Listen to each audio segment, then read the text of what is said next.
यके बाद दिगरे दहशतगर्दाना हमलों के पस मंजर में chief of army staff general Upendra Dwivedi आज जम्मू का दौरा करेंगे। वो दहशतगर्द हमलों से निपटने के लिए हिकमत अमली वज़ा करने के लिए फौज के आला अफसरों के साथ आला सतही जायजा मीटिंग करेंगे। लेफ्टिनेंट गवर्नर मनोज सिन्हा से भी उनकी मुलाकात मुतवक्किल है।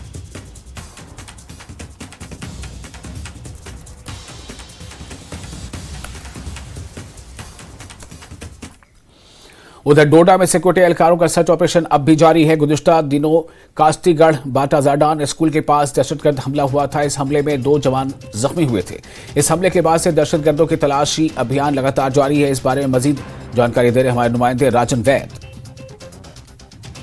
अभी मैं डोडा जिला में मौजूद हूं और आज छठे दिन भी यहां सिक्योरिटी फोर्सेस ने तलाशी अभियान चलाया हुआ है। डोडा रेंज के जितने भी पहाड़ी इलाके हैं वहां पे स्पेशल फोर्सेस की तरफ से भी तलाशी अभियान गहन कर दिया गया है। Massive cordon and search operation चलाया गया है और ऐसे में जो चीफ ऑफ आर्मी स्टाफ है उपेंद्र द्विवेदी वो भी आज जम्मू आने वाले हैं और एक हाई लेवल जो सिक्योरिटी रिव्यू मीटिंग है वो आज ली जाएगी जम्मू में। और इसके साथ साथ ही वो एलजी मनोज सिन्हा से भी मुलाकात कर सकते हैं क्योंकि दोनों लेवल पे जो है एक तो मिलिट्री लेवल पे और बाकी जो एडमिनिस्ट्रेटिव लेवल पे भी जो लोगों का जो कॉन्फिडेंस है उसको रिस्टोर करने का जो चैलेंज है वो उनके सामने होगा। और उसके साथ साथ अभी हम यहाँ मौजूद हैं डोडा में और यहाँ पे चप्पे चप्पे पे जो सिक्योरिटी फोर्सेस हैं वो तैनात की गई हैं, लेकिन हम उनकी मूवमेंट नहीं दिखा सकते सिक्योरिटी फोर्सेस की क्योंकि अभी ऑपरेशन जो है is very much on progress में है। तो ऐसे में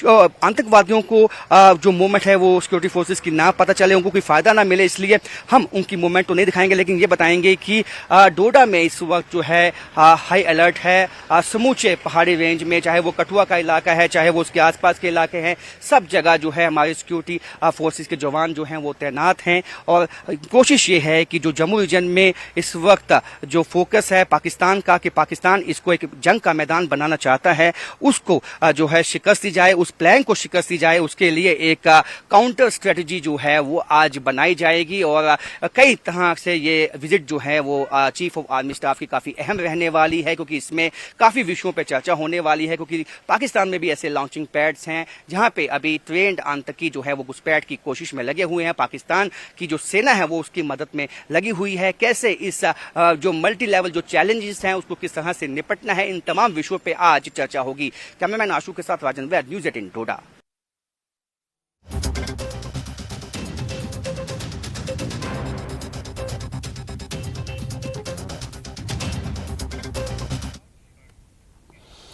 जम्मू खिते में बढ़ते हुए दहशतगर्दी के वाकयात के पेश नजर फौज ने मजीद 3000 फौजी जवानों को तैनात किया है। फौज की कुल बटालियन को तैनात किया गया है, यानी ब्रिगेड हेडक्वार्टर की ताकत इंसदाद दहशतगर्दी ऑपरेशन को अंजाम देगी। इनमें स्पेशल फोर्सेज के तकरीबन 5 कमांडोज भी तैनात किए गए हैं।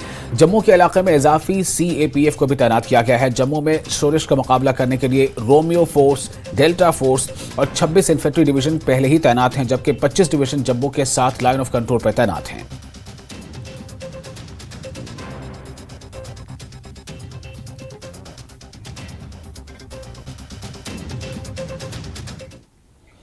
बीजेपी के general secretary organisation Ashok Kaul का कहना है कि पाकिस्तान जम्मू कश्मीर में अमन और अमान के सूरत हाल को खराब करने की नापाक हरकत कर रहा है। उन्होंने हालिया दिनों में डायरेक्टर जनरल पुलिस की जानिब से जम्मू कश्मीर के सियासतदानों के हवाले से दिए गए बयान को दुरुस्त करार दिया।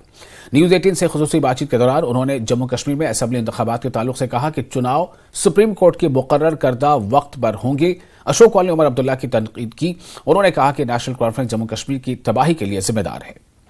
जम्मू के चारों ओर से बहुत मात्रा में कुछ एक्सपर्ट, कुछ ट्रेंड आतंकवादी घुस कर आए हैं और वो आतंकवादी वहाँ के माहौल को, जो माहौल परअमन हो गया था अब जम्मू कश्मीर में और हालात अच्छे हो गए थे, सब चीज़ें ठीक से चल रही थी, उसको ख़राब करने के लिए जो हमारा पड़ोसी मुल्क है वो नहीं चाहता है कि यहाँ के हालात ठीक हो जाए, वो नहीं चाहता है कि यहाँ ठीक से चुनाव हो जाए, इसलिए वो इसमें मुदाखलत करके इस प्रकार के हालात बना रहा है।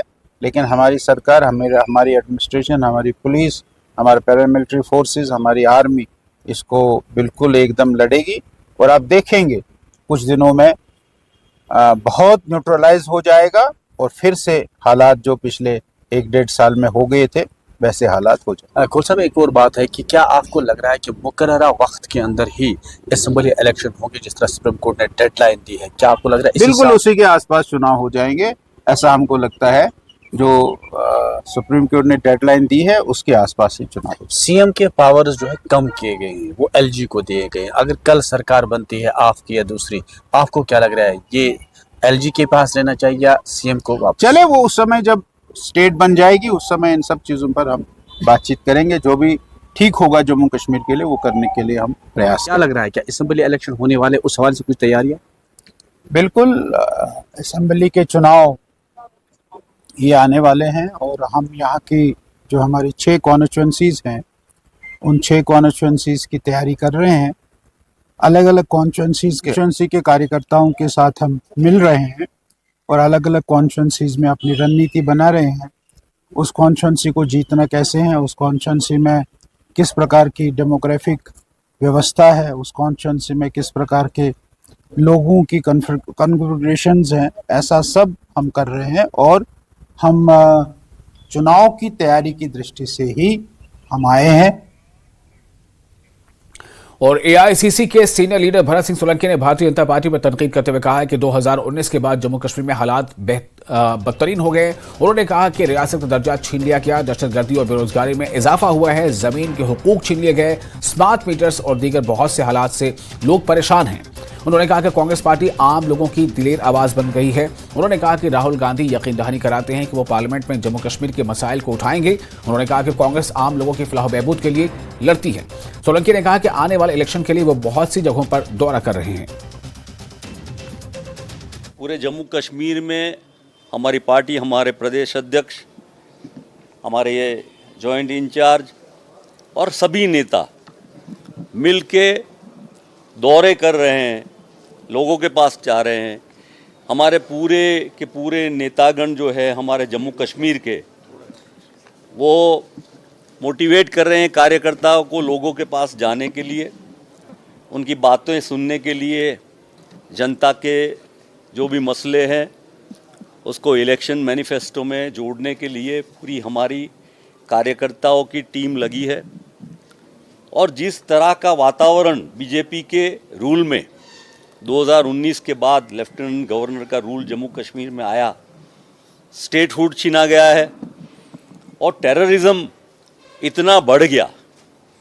जो वायदे किए थे, प्रॉमिस किए थे, दिखावा किया था, कह रहे थे नॉर्मलसी हो गई, जनता खुश है करके, लेकिन हालात बिगड़ते बिगड़ते इतने बिगड़ गए हैं। और स्टेटहुड तो गया, लेकिन आने वाली सरकार के सभी अधिकार इम्पोर्टेंट जो हैं वो एलजी ने एमएचए की तरफ से निकाल दिए। एक तरफ टेररिज्म, एक तरफ स्टेटहुड गया और जनता के मसले, युवाओं की बेरोजगारी, किसानों के प्रश्न, महंगाई और स्मार्ट मीटर से लेके ज़मीनें छीनने की बातें, बहुत सारी बातें हैं। तो कांग्रेस पार्टी जनता की आवाज़ को बुलंद कर रही है। राहुल जी ने डायरेक्टिव दिया है कि उनको जब सबने मिल के रिक्वेस्ट किया और एलओपी बने तो उन्होंने यही बात की कि मैं पद के लिए नहीं, पर देश की जनता का जो भी मसला है वो पार्लियामेंट में रखने के लिए ये पद है एलओपी का। मरकजी वजीर मुल्क डॉक्टर जितेंद्र सिंह ने कहा है कि दहशतगर्दी के वाकयात के हवाले से हुकूमत ने इंतहाई संजीदगी से कार्रवाई की है। वजीर आजम खुद जम्मू कश्मीर की सूरत हाल का जायजा ले रहे हैं। दहशतगर्दी से निपटने के लिए फौज की तरफ से एक नई हिकमत अमली बनाई गई है। नए अंदाज में वीडीजीज को बहाल करने पर संजीदगी से गौर किया जा रहा है। बड़ी बहुमत से उधमपुर लोकसभा वीडीजीज को लेकर के फिर से किस तरह से उनको रिवाइव किया जाए, उस पर बड़ी गंभीरता से विचार हो रहा है। बल्कि ना सिर्फ रिवाइव होगा, बल्कि आने वाले वक्त में ऐसी भी सोच है कि जहाँ जहाँ ज़रूरत रहेगी वीडीजीज नए स्थापित करने की, वैसा भी किया जाएगा। उनके हथियार भी आधुनिक किए जाएंगे, कम से कम सेल्फ लोडिंग राइफल्स, इस तरह के उनके पास वेपन रहें। तो सरकार इस बारे में संजीदगा है, क्योंकि हम समझते हैं कि वीडीजीज ने जो कुर्बानी दी है और जिस तरह से आतंक पर अंकुश पाने में उनका सहयोग रहा है वो सराहनीय भी है और उसकी कोई मिसाल नहीं। और बाबा बर्फानी के दर्शन के लिए श्रद्धालुओं का आज 23वां जत्था जम्मू से रवाना हुआ। जत्थे में कुल 3,471 श्रद्धालु रवाना हुए। बालटाल के रास्ते 1,073 यात्री, जबकि पहलगाम के रास्ते 2,398 यात्री रवाना हुए। अब तक 3,74,000 से ज्यादा श्रद्धालु बाबा बर्फानी के दर्शन कर चुके हैं। मुंबई से आई हूँ और अमरनाथ के लिए यात्रा के लिए आई हूँ। बालटाल रूट से we are going to have that route. Yes. तो कैसा लगा यहाँ आके? बहुत अच्छा अरेंजमेंट है और बहुत सेफली ले जाया जा रहा है और जहाँ तक मतलब अभी तक जितना यात्रा हमने किया है बहुत स्मूथली हुआ है। तो यहाँ के अरेंजमेंट्स कैसे लगे आपको? बहुत अच्छे अरेंजमेंट्स है। इनफैक्ट एवरीथिंग, फूड, स्टे, पानी, इतने दूर आकर हमें ये सारी फैसिलिटीज मिल रही है। इट्स वेरी अप्रिशिएबल कि यहाँ सारी चीजें हमें एज अ यात्री मिल रही है। तो कितनी उत्साह है वहाँ जाने की? बहुत ज्यादा। वी आर सो हाई कि अभी हमें बालटाल रूट से स्टार्ट करना है। चढ़ाई काफी टफ है बट फिर भी हमारा स्पिरिट ऐसा है कि हमें करना है और दर्शन करके वापस आना है। कैसा रहा यहाँ का एक्सपीरियंस? बहुत अच्छा एक्सपीरियंस है और एम्बियंस भी बहुत अच्छा है। यहाँ के जो आर्मी फोर्स है, यहाँ पर जितने भी इंतजाम किए गए हैं, बहुत अच्छे इंतजाम है। महाराष्ट्र नासिक से आए हैं हम। 13 तारीख से निकले थे, इधर 14 तारीख को पहुंचे। मुंबई से प्लेन से आए थे और अमरनाथ जाके अभी कल इधर वापस आए। तो कैसा रहा सफर? बहुत अच्छा लगा। बहुत अच्छे गवर्नमेंट ने ये किया है, टेंट भी लगाए है, खाने को लंगर बिंगर रखे, बहुत अच्छा लगा। तो व्यवस्था कैसी थी? जो सिक्योरिटी बहुत अच्छी व्यवस्था रखी है। सब जगह पे आर्मी के लोग हैं, बहुत मदद करते हैं, हेल्प करते हैं और सब यात्रा अच्छी हुई, सब अच्छा है। और JNK वक्फ बोर्ड के अध्यक्ष अंद्राबी ने ट्वीट किया है। उन्होंने लिखा है कि खानकाह मौला में फिरका वाराना हमआहंगी को मजरूह करने की मंसूबाबंद कोशिश कुछ लोगों की जानिब से की गई, जिसका जम्मू कश्मीर वक्फ बोर्ड ने नोटिस लिया है। उन्होंने आगे लिखा है कि कार्रवाई शुरू की गई है और अध्यक्ष अंद्राबी ने साफ किया है कि किसी को भी फिरकावाराना तफरीक बढ़ाने की इजाजत नहीं दी जाएगी।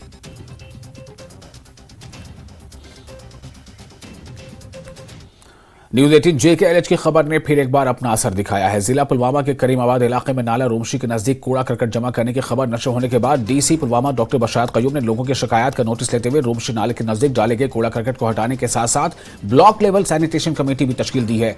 ये कमेटी ब्लॉक नेवा के तहत आने वाले देहात में सफाई का खास ख्याल रखेगी। आबी वसाइल में किसी किस्म की गंदगी डालने से एहतियात बरतने की हिदायत दी गई है। DC पुलवामा के इस इकदाम की करीमाबाद की आबादी ने सताइश की और न्यूज 18 JKLH का शुक्रिया अदा किया।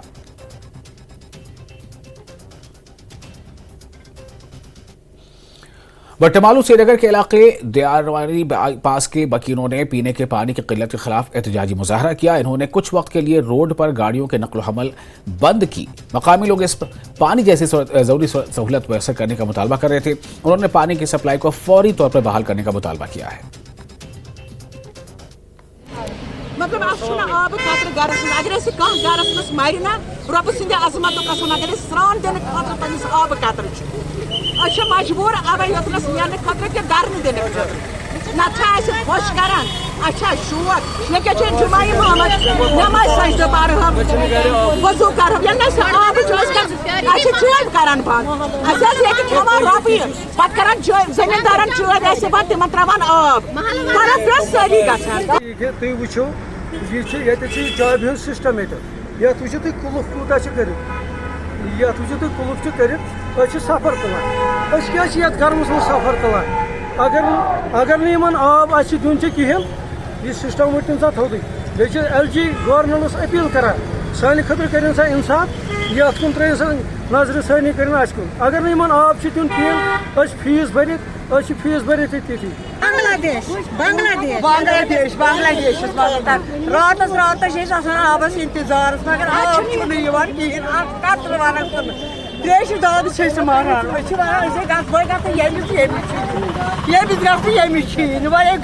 गो कुन इंसान मारान ना त्रेश दाद शुगर टावर प्योमुत शुगर बेमार वनस हर रंग तावन कनेक्शन लन पान जान पछान तिमन सटा पुरान कनेक्शन नई कनेक्शन दिवन तिमन त्राट तिमन प्रेनी लोन कर डिस्कनेक्ट नई नई लोन त्रावे आप छुना आप दाद गई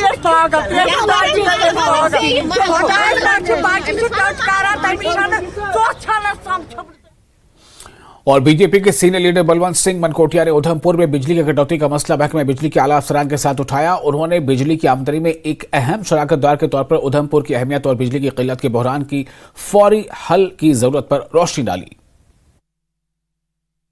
देखिए, बिजली का जो इशू है ये गर्मियों के दिनों में रहता है और इस बार भी काफ़ी ये जो है चर्चा का विषय रहा।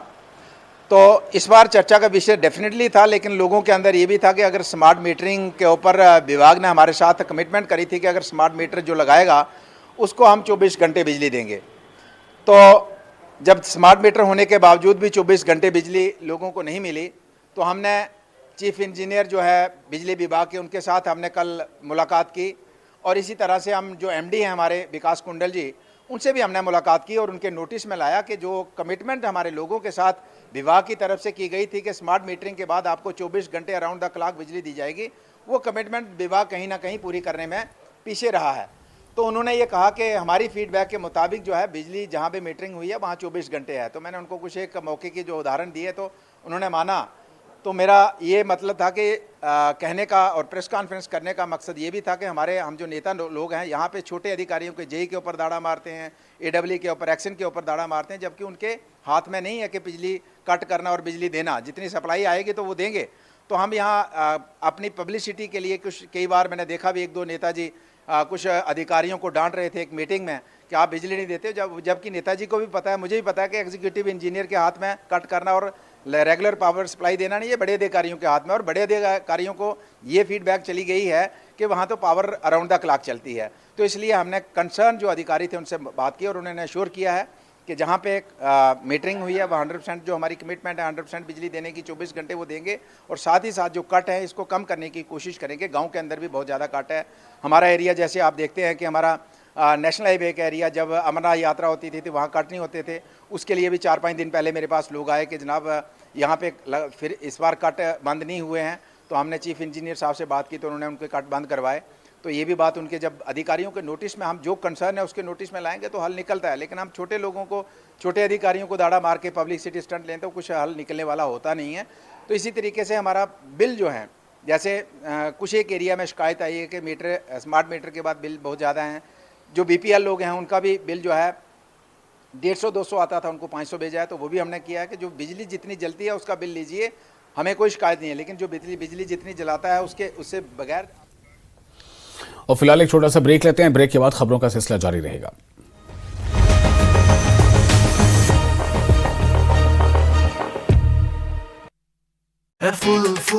चिनाबुल पाटन में पीने का पानी नहीं मिलने पर विरोध प्रदर्शन, पथराव की हुई घटना, कई गाड़ियां हुई क्षतिग्रस्त, बीजेपी नेताओं पर भी पथराव, PSO घायल, अधिकारियों ने तत्काल कदम उठाने का दिया आश्वासन। केंद्रीय मंत्री डॉक्टर जितेंद्र सिंह का बयान, आम नागरिकों के लिए सरकारी प्रक्रियाओं को आसान बनाने के लिए प्रधानमंत्री लाए हैं नए नियम। माता Vaishno Devi e rickshaw union ने जम्मू में परिवहन आयुक्त कार्यालय के बाहर किया विरोध प्रदर्शन, परिवहन अधिकारियों के खिलाफ प्रदर्शन की राय के संबंध में उचित मार्ग और व्यवस्था की मांग। जम्मू के नई बस्ती सतवारी के दुकानदारों ने जताई नाराजगी, प्रशासन की ओर से दुकानें खाली करने के नोटिस पर जताई नाराजगी, पुनर्वास के लिए वैकल्पिक व्यवस्था करने की मांग। न्यूज 18 की खबर का असर, पुलवामा के करीमाबाद में नाला रोमशी के पास कचरा हटाने का काम शुरू, डीसी ने मामले का लिया संज्ञान, ब्लॉक स्तरीय स्वच्छता समिति का किया गया गठन। जम्मू के गयंसू में पकड़ी गई कुख्यात अपराधियों की तिकड़ी, पुलिस ने धारदार हथियारों का जखीरा किया जब्त, विवादित प्लॉट को लेकर हिंसक झड़प। जम्मू कश्मीर नेशनल कॉन्फ्रेंस के अध्यक्ष डॉक्टर फारूक अब्दुल्ला ने जुमे की नमाज अदा की, श्रीनगर में असर शरीफ दरगाह हजरतबल में अदा की नमाज। फारूक अब्दुल्ला लद्दाख के सांसद हाजी हनीफा, प्रसिद्ध सामाजिक कार्यकर्ता सज्जाद कारगिली के घर बीमार पत्नी का हालचाल जाना, शीघ्र और पूर्ण स्वस्थ होने की प्रार्थना की। रामबन में डीसी ने सुफियान वहीद सोहेल को दी बधाई, सुफियान ने जूनियर कॉमनवेल्थ फेंसिंग चैंपियनशिप में जीता कांस्य पदक। कठुआ के हीरानगर में सचिव समाज कल्याण विभाग ने जन शिकायत एवं निवारण शिविर का किया आयोजन। लोगों की मांगों का लिया जायजा। लोगों ने समाज कल्याण सचिव को अपनी समस्याओं से कराया अवगत।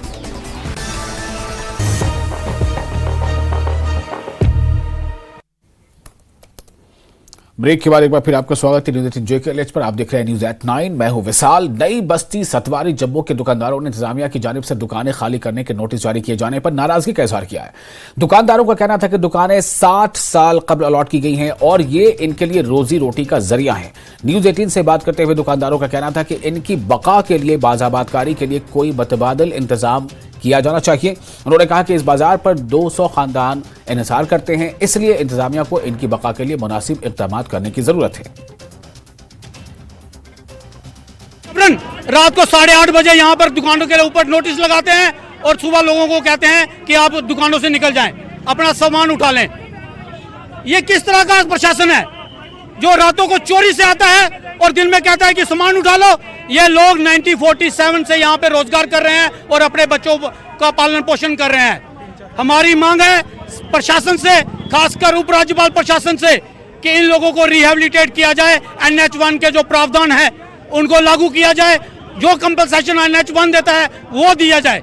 आज इस पब्लिक नोटिस के बाद जो 8 महीने की जद्दोजहद इस दुकानदारों के लिए, नई बस्ती और सतवारी के लिए 39 दुकानों का आज फाइनल नोटिस आया है कि ये दुकानें 2 दिन में खाली कीजिए। यहाँ पे फ्लाईओवर बनना है। हम चाहते हैं कि यहाँ डेवलपमेंट हो, लेकिन इनको बर्बाद करके ये डेवलपमेंट नहीं चाहते हैं। सामने जगह पड़ी है, नेशनल हाईवे वालों ने भी जगह खरीदी है, हमें भी वहाँ पे बसाइए। टोटल 39 दुकानें, ये दिल का घटाना बताना है। छोटी सी चीज़ है कि मैंने इसका काम करना है या नहीं करना है। अगर आपकी आवाज़ हमारे प्रधानमंत्री नरेंद्र मोदी जी तक पहुँच रही है तो मेरी हाथ जोड़ के विनती है कि ये जम्मू के लोग, इस नई बस्ती के लोग, इस सतवारी के लोग बर्बाद हो रहे हैं। प्लीज़ इस बर्बादी को बचाइए। और फौज की जानिब से LOC के आखिरी गांव पल्लनवाला में फौज की जानिब से लोगों को सेल्फ डिफेंस की ट्रेनिंग दी गई। ये 15 रोजा तरबियती कैंप तमाम उम्र के लोगों के लिए था, लेकिन इसमें नौजवान लड़के लड़कियों ने बढ़ चढ़कर हिस्सा लिया। इख्तितामी तकरीब से फौज के अफसरों ने, असातिज़ा ने शिरकत की और सेल्फ डिफेंस की अहमियत और अफादियत के मुतालिक जानकारी दी।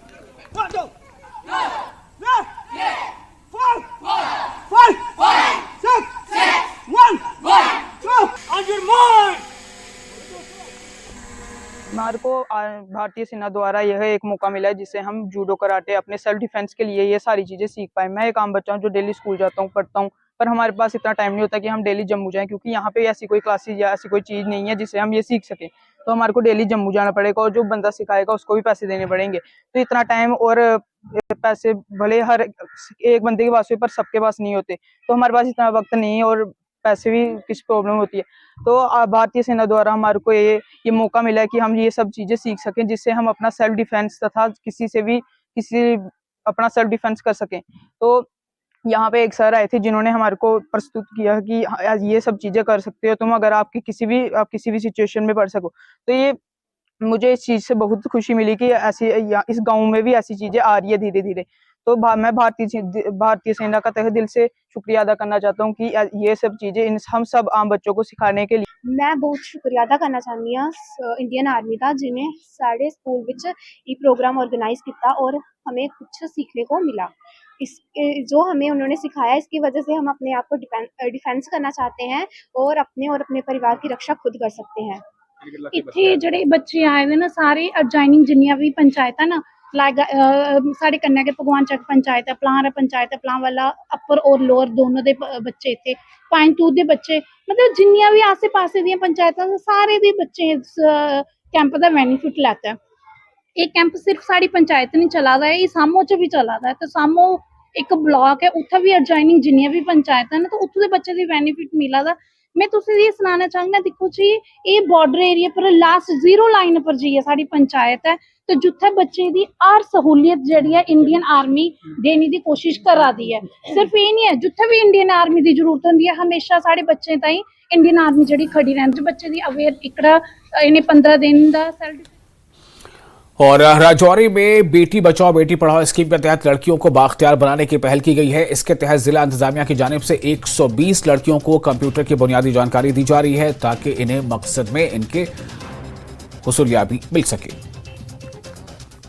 यहाँ रजौरी ITI में बेटी बचाओ बेटी पढ़ाओ पर हमें कंप्यूटर सिखाया जाता है और हम DC साहब का शुक्रिया अदा करते हैं हमें और अपने principal government girls high secondary school के हमें ये अपॉर्चुनिटी कोर्स है और हमें 8 दिन हो गए यहाँ पे सीखा जा रहा है और ये कोर्स बेटी बचाओ और बेटी पढ़ाओ पे हो रहा है और हमें बहुत अच्छा लग रहा है यहाँ पे सीख के।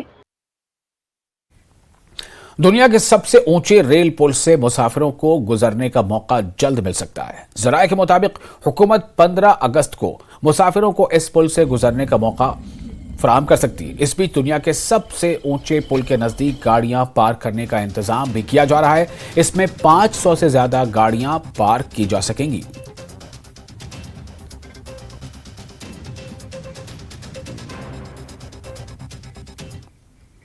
और इसी के साथ